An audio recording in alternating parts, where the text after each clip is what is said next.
People always talk about the grand gestures. The airport chase, the standing in the rain, the desperate phone calls in the middle of the night. We're fed this narrative our whole lives that real love, true love, involves fighting for it. That if someone truly cares, they won't let you go without putting up a goddamn fight. They'll see you walking away and they'll run after you. They'll grab your arm and tell you that you're being stupid, that you're making a mistake, that they can't live without you. And I guess, somewhere deep down, I believe that. I'm Sarah, I'm 31 now, but this all went down when I was 29, right on the cusp of feeling like I had my entire life figured out. And looking back, I don't think I was asking for the moon. I was just asking for a sign, for some proof that I wasn't just a comfortable habit he'd fallen into. I wanted to know I was a choice, not just a default setting. And I stand by that. I really do. The method might have been flawed, I can admit that now, but the motive was pure. I just wanted to know if he would fight for me. When I met Mark, he was everything you're supposed to want. He was stable, 34 years old, with a career in finance that was so solid it was almost boring to talk about. He owned his own apartment, a nice 2-bedroom with a view of the city that made you feel like you'd actually made it in life. He drove a sensible car, had a retirement plan, and his idea of a wild Friday night was ordering from the good Thai place and opening a bottle of wine that cost more than $20. On paper, he was perfect. And for the first 2 years, it felt perfect. He was kind, he was consistent. He remembered my coffee order. He never forgot a birthday or an anniversary, and he always texted me good morning and good night. It was a life of comfortable, predictable rhythms, and for a while, I convinced myself that this was what adult love was supposed to feel like. It wasn't a whirlwind romance, it was a well-managed partnership. We talked about the future in these calm, logistical terms. Marriage was an eventuality, kids were a 5-year plan item. It all made sense. It was secure. But security, I learned, can feel an awful lot like a cage when you're the only one rattling the bars. The complication wasn't another woman or some dark secret he was hiding. It was something far quieter and, in my opinion, far more insidious. It was his complacency. Mark had this incredible ability to be physically present but emotionally a million miles away. He could sit next to me on the couch for 3 hours while we watched a movie, but his hand would never find mine unless I reached for it first. We could have dinner, and he'd ask me how my day was, but his eyes would be glazed over, already thinking about a work email or the stock market. The emotional labor of the relationship fell entirely on me. I was the one who initiated the deep conversations, who tried to plan exciting dates, who brought up our feelings and our future with a sense of urgency and passion. His responses were always calm, measured, and maddeningly logical. He'd say he loved me, of course, but it was said with the same inflection he used to say he was going to take out the recycling. It was a fact, a statement, not a feeling. I started to feel less like a partner and more like a project manager for our life together, and the loneliness in that was just immense. It was a slow, creeping coldness that started to settle deep in my bones. The real catalyst happened on our 3rd anniversary. I'd spent weeks planning what I thought was the perfect weekend getaway. I booked a cabin in the mountains, a place with a fireplace and a hot tub, the whole romantic cliché. I packed a bag for him with all his favorite things. I was trying, so desperately, to inject some life, some spark, back into us. When I told him about it, presenting it like this grand surprise, his reaction was nothing.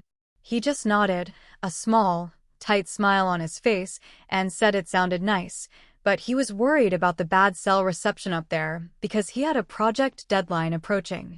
He wasn't excited. He wasn't touched by the gesture. He was inconvenienced. All he saw was a logistical problem. And we went, but the entire weekend felt like I was dragging him through a performance.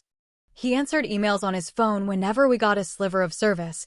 He talked about work during our hike, and when I tried to have a heart-to-heart by the fire, he just patted my knee and said I was overthinking things and that everything was fine. That was the moment I knew. Everything was not fine. His reaction wasn't just a small disappointment, it was a confirmation of my deepest fear, that I was in this alone. I was the only one trying, the only one who cared enough to put in the effort. He wasn't my partner, he was my passenger. And I tried to justify it, of course. I told myself he was just stressed from work, that men are just less emotional, that his stability and reliability were the things that mattered. My best friend, Jenna, she listened to me vent and told me that I deserved someone who was excited about me, who saw me as an adventure, not an agenda item. But even as she said it, I was already defending him, explaining that his love was just quieter, more practical. But the truth was, his practicality was starting to feel like indifference. I was rationalizing his emotional absence because the alternative, that he just didn't care that much, was too painful to accept. So I decided I couldn't just keep pushing for more affection. I needed to know once and for all if there was anything left to fight for. I needed to see if he would notice if I was gone. So I started my own stupid, silent experiment. My strategy was born out of pure desperation, a last-ditch effort to get a reaction, any reaction from him. I stopped being the project manager. I stopped planning dates. I stopped initiating the good morning texts. I stopped reaching for his hand on the couch. I decided to mirror his energy. I became calm, detached, and emotionally distant. I thought surely he would notice the change. The silence from my end would be deafening to him. He would ask me what was wrong. He would sense the void I had created and rush to fill it with the affection and attention I craved. I played the cool girl, pretending to be perfectly content with this new, quiet dynamic. I focused on my own hobbies, I went out with my friends more, and when he'd ask what I was up to, I'd just give him a breezy, non-committal answer. I was trying to make him miss me while I was still in the same room. I thought it was a brilliant, subtle way to force his hand without having to resort to a tearful, messy confrontation. His withdrawal was so gradual it was almost imperceptible at first, but it was definite. Instead of him asking me what was wrong or trying to close the distance I'd created, he just accepted it. He seemed to take my newfound independence as a green light to retreat even further into his own world. He started staying later at the office, telling me he was swamped with work. When he was home, he'd put on his headphones and play video games for hours, something he rarely did before. The space between us on the couch grew from a few inches to a full cushion. The silence in the apartment wasn't tense or awkward anymore. It just became the new normal. It was like we were two polite roommates coexisting in the same space. There was no fighting, no arguments, just a quiet, polite emptiness that was more heartbreaking than any screaming match could ever be. He wasn't chasing me. He seemed relieved. And I, in my infinite wisdom, completely misinterpreted all of it. I told myself that his withdrawal was a sign that my plan was working. I thought he was punishing me with silence, that it was his passive-aggressive way of showing me he was hurt by my distance. In my mind, this was the prelude to the big conversation, the turning point where he would finally break and tell me he couldn't stand the space between us. I analyzed his every move through this warped lens. When he was quiet, I thought he was brooding. When he was out late, I thought he was trying to make me jealous. I saw a complex emotional chess game where, in reality, there was no game at all. He wasn't playing. He was just living his life, and I had conveniently made my presence in it optional. I complained to Jenna that he was being so emotionally manipulative, and she, being a good friend, agreed with my assessment, saying he was giving me the silent treatment and it was completely immature. We dissected his every action, convinced it was all part of some strategy to regain control, never once considering the simplest explanation: he just didn't care. This new normal lasted for about 2 months. 2 agonizing months of living in a silent truce. We moved around each other with a practiced, hollow politeness. We'd ask about each other's days in the kitchen while making separate dinners. We'd sleep in the same bed, a 6-inch demilitarized zone between us, never touching. The intimacy was gone, replaced by a sterile courtesy. I felt like I was losing my mind, living in a constant state of suspense, waiting for the other shoe to drop. My internal monologue during this time was a relentless loop of justification and frustration. I would lie in bed at night, staring at the ceiling, thinking about all the things I wanted to scream at him. I'd imagine telling him how lonely he made me feel, how I felt invisible, how his version of love felt like a business arrangement. But I held it all in, clinging to my strategy. I kept telling myself that I couldn't be the one to break first. If I did, it would prove nothing. He had to be the one to come to me. The power dynamic had to shift. I had to know he would choose to move towards me, not just that he would respond if I dragged him back. I spent hours on the phone with Jenna, meticulously detailing every non-interaction. I'd report that Mark had gone to the gym after work without telling me, and we would analyze it for an hour. Was he getting in shape for me, or for someone else? Was he avoiding coming home? She was my echo chamber, validating every paranoid thought, every twisted interpretation. She'd tell me that I was strong for holding my ground, that he was taking me for granted and needed this wake-up call. Her support was the only thing keeping me from completely unraveling. But looking back, I see that she wasn't helping me, she was enabling my delusion. She was so firmly on my team that she couldn't see the situation objectively either. She couldn't see that I wasn't being strong, I was being self-destructive. I was setting a fire and waiting for him to be the one to put it out, even though I was the one holding the matches. No one else could see what was happening. To our mutual friends, we were still the perfect, stable couple. Mark never said a word, and I played my part, smiling through brunches and dinner parties, the perfect picture of contentment. The performance was exhausting. The breaking point had to come. I couldn't live in that limbo forever. I decided that the silent treatment wasn't working fast enough. I had to escalate. It was a Tuesday night. He came home from work late, as usual, and I was sitting on the couch in the dark, having worked myself up into a state of righteous, cold anger. I had rehearsed this in my head 100 times. This was it. This was the moment that would either save us or end us. When he flicked on the light, he looked startled to see me just sitting there. He asked if everything was okay. And I just calmly said we needed to talk. The final confrontation wasn't the screaming match I had sometimes imagined. It was quiet, and that made it so much worse. I delivered my lines with a practiced, almost theatrical calm. I told him that I felt like we were drifting apart, that I wasn't happy, and that I didn't think this was working anymore. My voice didn't even shake. I was so sure of what would happen next. This was the ultimatum. This was the moment for the grand gesture. In the movie version of my life, this is where he would break down. He'd rush over to me, take my hands, his eyes full of panic and regret. He'd tell me he'd been a fool, that he was stressed and distant, but he loved me. He loved me more than anything. He would promise to change, to be more present, to fight for us. He would finally show me that he was terrified of losing me. I had given him the perfect cue. I had set the stage for him to be the hero, to save our love story from the brink. I had handed him the script, and all he had to do was read his lines. I waited, my heart pounding in my chest, a weird mix of terror and exhilarating anticipation. I had pushed all my chips into the center of the table. Everything was riding on this one moment, on his reaction. I held my breath, bracing myself for the wave of emotion that was about to hit us. And then, nothing. He just stood there by the doorway, his briefcase still in his hand. He looked at me, his expression wasn't panicked or devastated. It was tired. He just looked profoundly tired. He listened to my whole speech without interrupting. When I finished, the silence stretched on for what felt like an eternity. And then he just nodded. A single, slow, deliberate nod. He said, "Okay, that was it." One word. Not, "What are you talking about?" Not, "We can fix this." Not, "Please don't do this." Just, "Okay," as if I had just told him we were out of milk. The anticlimax was so brutal it felt like a physical blow. I stared at him, waiting for more, but there was nothing. He didn't argue. He didn't ask why. He just accepted it. He walked into the bedroom, and I could hear him quietly opening drawers. He was packing a bag. The relationship didn't end with a bang. It ended with a quiet click of a suitcase latch.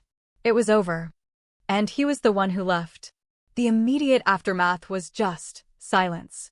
The apartment felt cavernously empty without him. For the first few days, I was in a state of shock, fully expecting him to call, to text, to show up at the door and tell me he'd made a terrible mistake. But my phone remained silent. He came by one afternoon when I was at work, with a friend and a moving truck, and cleared out all of his things. He left my spare key on the kitchen counter. There was no note. No final conversation. He just vanished from my life as neatly and efficiently as he had lived in it. The shock quickly curdled into a deep, agonizing hurt, which then soured into a burning, bitter anger. How could he just walk away? 3 years, and he could just walk away without a single question? It was the ultimate confirmation of everything I had feared. I wasn't a priority. I wasn't even a consideration. I was a contract that had been terminated, and he was simply moving on to the next item of business. The ease with which he discarded our life together was the most profoundly insulting thing I have ever experienced. And just like that, my support system fractured. Jenna was still there, of course, telling me I was better off, that he had shown his true colors, that he was an emotionally stunted coward who didn't deserve me. But the validation felt hollow now. It didn't make me feel better. It just made me feel more alone in my righteous anger. Our mutual friends were the worst. They tried to be neutral, which in itself felt like a betrayal. They'd offer these useless platitudes, saying things like breakups are hard for everyone, and they were sorry to see it happen. But I could feel their judgment. I could sense them pulling away. I had become the difficult one, the source of the drama. Mark, on the other hand, was playing the part of the stoic, heartbroken man perfectly. He wasn't bad-mouthing me, he was just moving on. And in a social circle that prizes stability above all else, the person who doesn't make waves is the one who gets to keep the friends. I wasn't just losing my partner, I was being quietly, politely excommunicated from the life we had built. The news came about 4 months later. It was delivered by a well-meaning friend who thought I deserved to know before I saw it on social media. Mark was seeing someone new. Her name was Emily. And of course, my friend had all the details. She was a kindergarten teacher. She was sweet, uncomplicated, and easygoing. I immediately did the one thing you should never, ever do. I looked her up online. And there she was. Pretty, but in a wholesome, girl-next-door kind of way. Her profile was full of pictures of her smiling with her students, hiking with her golden retriever, and baking things that looked genuinely delicious. There were pictures of her and Mark. And in every single one, he was smiling a real smile, a crinkly-eyed, joyful smile that I hadn't seen on his face in over a year. He didn't look tired anymore. He looked happy. He looked light. He looked like a man who had been unburdened. And she was everything I wasn't. She was simple. I was complex. She was content. I was demanding. She was a calm, sunny day, and I had become a thunderstorm. Seeing him with her, it was like a knife to the chest. He hadn't been incapable of emotion or passion. He had just been incapable of it with me.